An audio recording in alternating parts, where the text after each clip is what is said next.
The goal of each and every business is to fulfill a need in the marketplace and in turn generate revenue. Right? Wrong. That's a limiting mindset that unfortunately a lot of business owners develop. The real goal of a business is to fulfill a need in the marketplace and generate value, not revenue. You want the proof of that? There are a lot of businesses out there that generate revenue but have zero value. Those companies are generally very limited in their growth, and they are called lifestyle businesses. They generally rely on one person, even if there are a few employees sometimes. And if this one person leaves, there's little to no value left. On the other hand, companies that have value always generate revenue and profit, with the exception of a few unicorns such as Uber, Pinterest, Spotify, Slack, and so on. These companies are exceptions in the crazy world of finance. This is not how business and economics work for 99.99% of companies. So, why is it better to prioritize value over revenue? Because revenue and profit are byproducts of value. When you create value in your business, you capture other metrics like revenue and profit. Each and every business is a value creation process. It starts with an input and ends with a finished service or product. What exactly is value and where is it in your business? I want you to understand the concrete value of your business, to look at it and at all other businesses through the lens of high achievers. So what are we talking about exactly when we talk about value? There are only two things that have an impact on the value of your business. The first one is your assets. This is your what. The second one is your strategy. This is your how. Value equals assets times strategy. So let's first focus on your assets, what you have, especially in the beginning of your business life. 5- and 6-figure entrepreneurs, so-called lifestyle entrepreneurs, work to generate revenue, and when they do make 6 figures,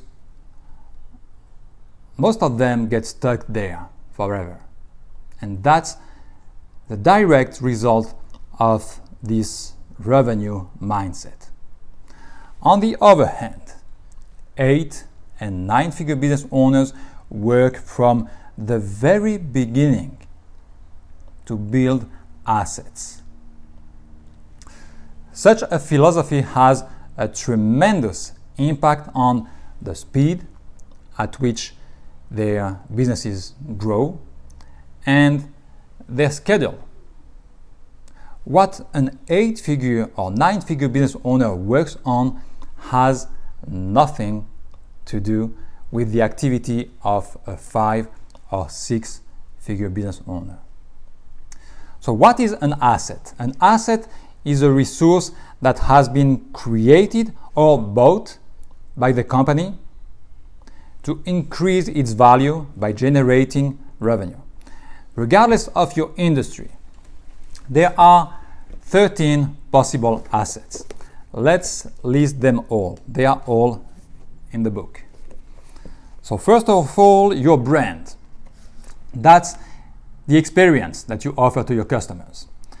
Then your team, your employees. That's the people who work in your business. They work for your business. Then products, your inventory, the goods that you intend on selling.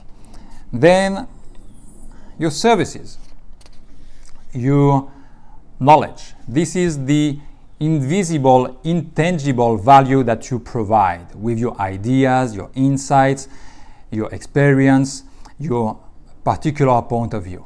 Okay? Then your customers, your database, the record of all your customers and or prospects. It might contain information such as what they bought, when, how much, and their demographics, psychographics, details such as hobbies, spending habits, and so on. Okay? Then your systems, your processes. That's the series of steps that you have formalized for your repeatable tasks. Then you have your bank account, your savings or available cash. Then you have your accounts receivable, the money that your customers owe you. It belongs to you, but it's not available yet until they pay. In modern days, people often refer to it as non-collected cash. Okay, then you have your strategic partnerships. This is a type of business relationship where there's an agreement with mutual benefits for both parties, you and the other one. Like the investors that you have, the bankers, your joint ventures, freelancers, and so on. Yes, freelancers, they fall into this category because they are not your employees. Okay. Then your intellectual property. These are the intangible resources that belong to your company. FFE, furniture, fixture, and equipment. This includes your computers, desks, chairs, printers, telephones, vehicles, and anything else that's tangible. That is something that can be moved and that is not fixed to the building. All right? Contrary to the next one, your real estate, the real estate that your business owns. And then the last one, your location. If you operate a brick and mortar business such as a coffee shop or a restaurant or laundromat, this is your main asset to attract clients. If you have an online business, it doesn't matter that much. It's relocatable. Hence the digital nomad trend. And that's it. This is an exhaustive list of all the possible assets that any business can have. All right? Of course, depending on your activity, there are some assets that are capital to your business and some other assets that are less important or even that don't apply to your business. Okay? So by now, you already know something that nobody knows. There are 13 possible assets with which you build real value. You generate revenue, you deliver profit, and produce cash. By building these assets and combining them, you are building value and a real business. You are building wealth. Okay, now let's focus on the second component of your business value. You remember, to grow an 8-figure business and to grow it fast, you must focus on building your business value. Okay? And your business value is comprised of 2 elements. One, your assets, your what, and 2, your strategy, your how. And value equals assets times strategy.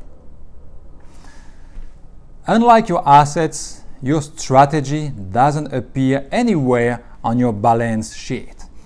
That's why it's your how.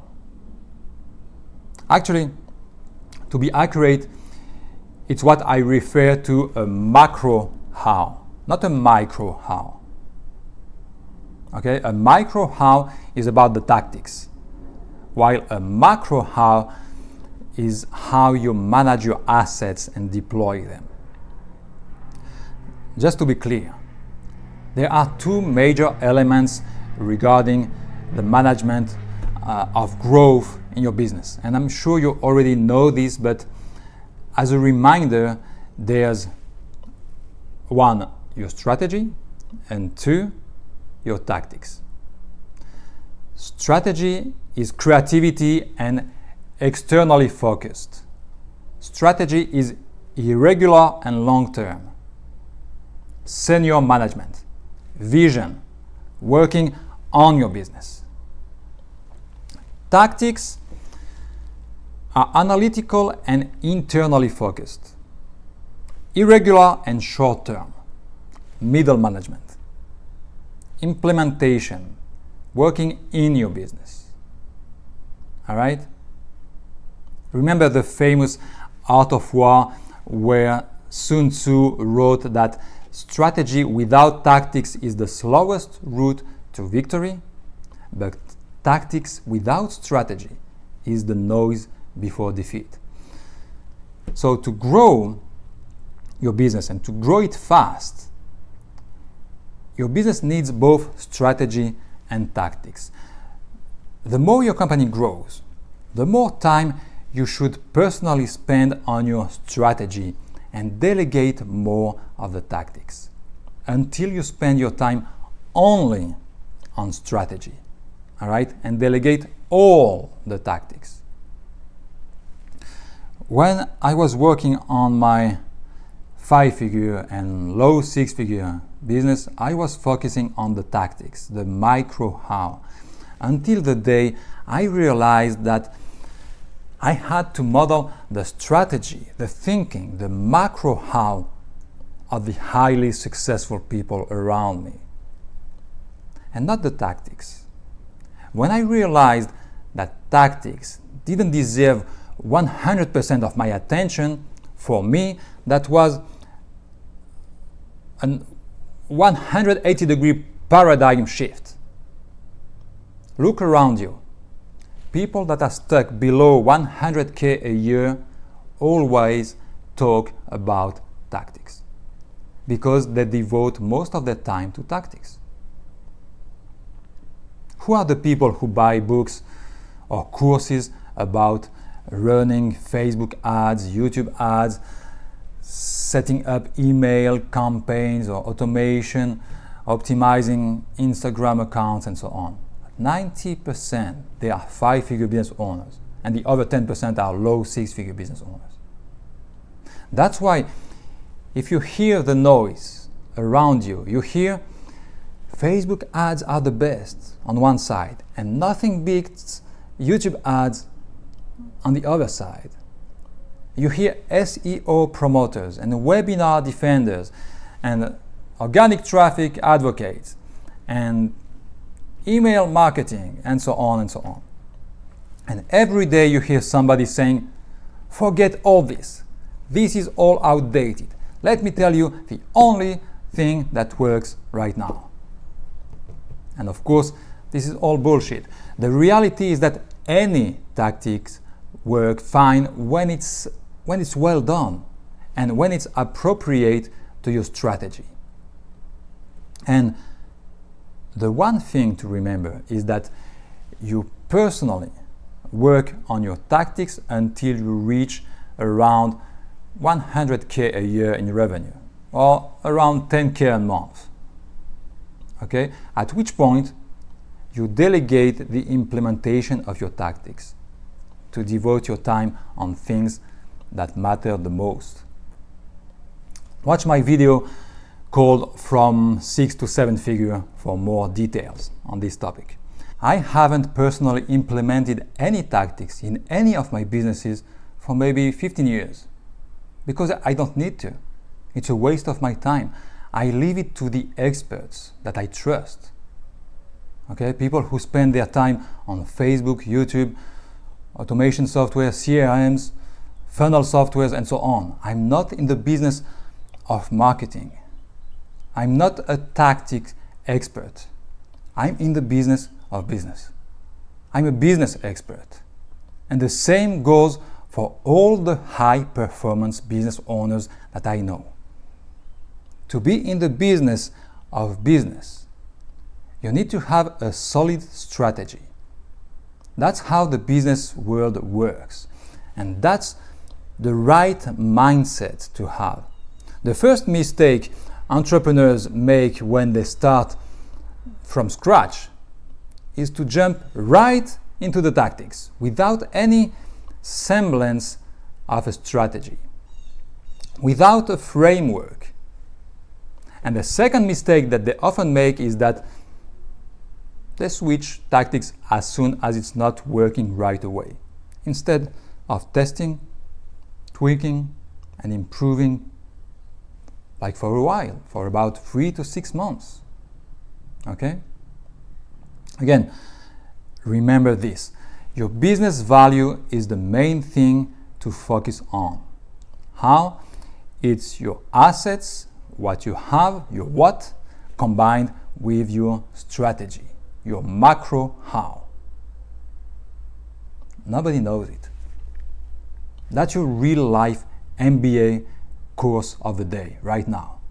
Nobody teaches this in school, nowhere.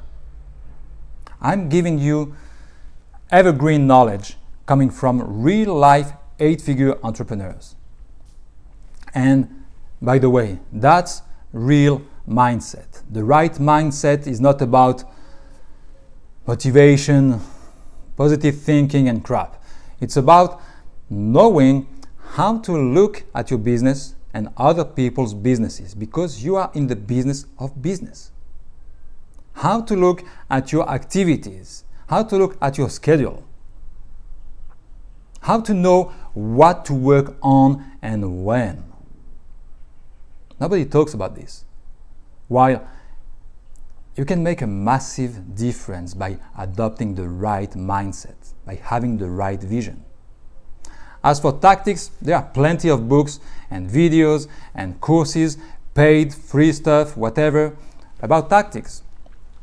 Whether it's about ads, offers, funnels, copywriting, and so on. Whatever tactics you plan to use, you won't have any problem finding the right resources on that matter. So don't worry about it and don't change your tactics every week. They all work if you do it well. Below 100K a year, you have to do it by yourself. Okay? Above, delegate it to the experts. But from the very beginning and forever, focus on building your business value, i.e. the combination of your assets and your strategy, your macro how.